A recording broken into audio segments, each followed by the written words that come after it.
Marks. Alexander Marks with the Nevada State Education Association, the voice of Nevada educators for over 125 years. We support Senate Bill 444 to require updated policies on the use of student electronic devices in schools. Every educator in the classroom knows about the problems of student cell phone use in classrooms. Personal electronic devices typically serve as distractions, with texting, social media, and gaming diverting attention away from classroom instruction. Easy access to the internet and now artificial intelligence leads to cheating during tests and assessments, and some students use phones despite knowing it's against the rules, leading to conflicts with educators with repeated violations. Senate Bill 444 is a common sense measure to regulate the use of student electronic devices during instruction time while implementing a progressive discipline process based on a number of seriousness of the violations. It provides for the appropriate use of student electronic device in case of an emergency or for instructional purposes or to support an IEP. We ask for your support. Thank you. Thank you very much. Go ahead, please.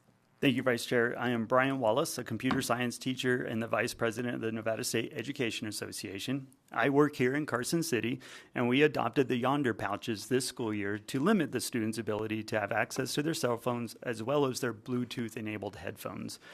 At my school, which is Eagle Valley Middle School, we have a marked decrease in students being tempted to check their phones for any reason or attempting to use their phone and their headphones to listen to music or etc.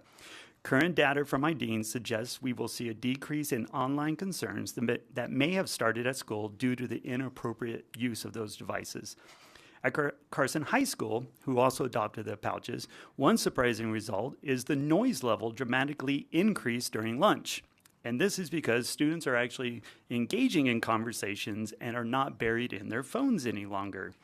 That was very surprising to hear that from teachers as one of the most positive aspects of the pouches. As a computer science teacher, the pouches still allow flexibility for appropriate classroom use of the devices. Students unlock and lock the pouches on their own, and on those days, they know where the device to unlock is. They take care of business. When we're done at the end of the day, they go right back to do it because we have established those routines with those students. We have very few violations of students not using their pouches or attempting to access their devices. We support a progressive discipline process when addressing violations while allowing the appropriate use of those student electronic devices. We urge you to support SB444. Thank you. Thank you very much. Go ahead, please. Good afternoon, Vice Chair and committee members. My name is Robert Munson, M-U-N-S-O-N, for the record, and I am the Vice President of the Washoe Education Association. Having been a middle school and a high school teacher for the past 27 years, I've seen the impact of cell phones and technology in our schools.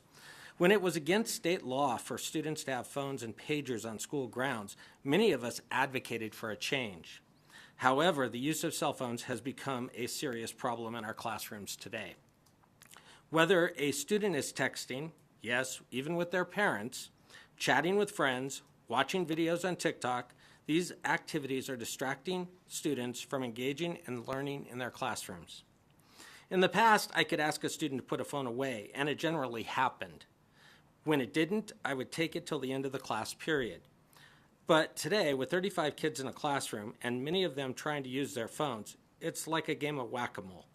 When trying to take a phone away today, it's more often than not confrontational, and students get really defensive. When administrators and districts don't support teachers, then we give up. Thankfully, our district took a stand at the beginning of the second semester of this year, and this has made a huge difference. Kids will rise to our expectations, and setting consistent expectations from classroom to classroom, school to school, and perhaps even across the state, the resistance to comply dwindles. We work to educate our parents and our students this semester, and it has been much more productive in our classrooms. This bill allows students to use their cell phones and other technology for classroom-appropriate activities and enhance and support learning. But it makes it clear that inappropriate use will not be allowed. This is why the Washoe Education Association and Nevada State Education support SB 444. And we ask for your support in our efforts to use technology appropriately with our kids. Thank you. Thank you very much. Please go